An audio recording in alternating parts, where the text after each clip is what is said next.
Latte Deshmukh यांच्याकडे जाऊन शुभेच्छा देऊन धाराशिवच्या पुढे मला कीर्तन आहे आणि मी वेळेत पोहोचत असतो, त्यामुळं मला थोडंसं वेळेचं नियोजन घालण्यासाठी मीच त्यांच्याकडून ही वेळ मागून घेतली होती आणि एकच विषय मांडतो.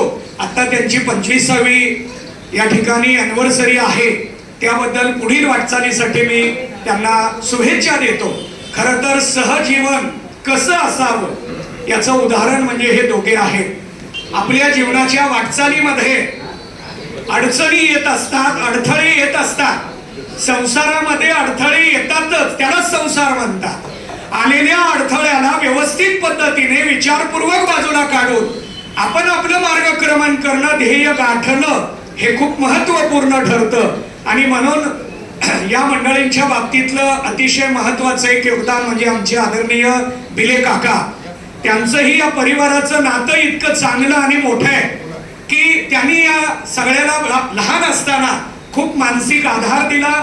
यांचं सगळं काही पारिवारिक असा काही विषय असेल तो त्यांनी खूप जवळून सांभाळला, पाहिला आणि म्हणून यांना आपलं उर्वरित आयुष्य पुढे घेऊन जाण्यासाठी त्यांना खूप मोठी मदत झाली. आपल्या जीवनामध्ये जीवन जगत असताना कसं जगावं याच्यावर मला भरपूर बोलता येणार आहे.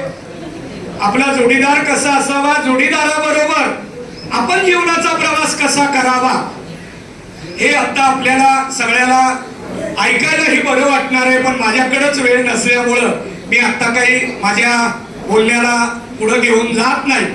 आता हॅपी अॅनिव्हर्सरी एवढंच यांच्यासाठी म्हणेन आणि मला इथं सन्मान दिला त्याबद्दल मी या दोघांचेही या परिवाराचे आभार व्यक्त करतो.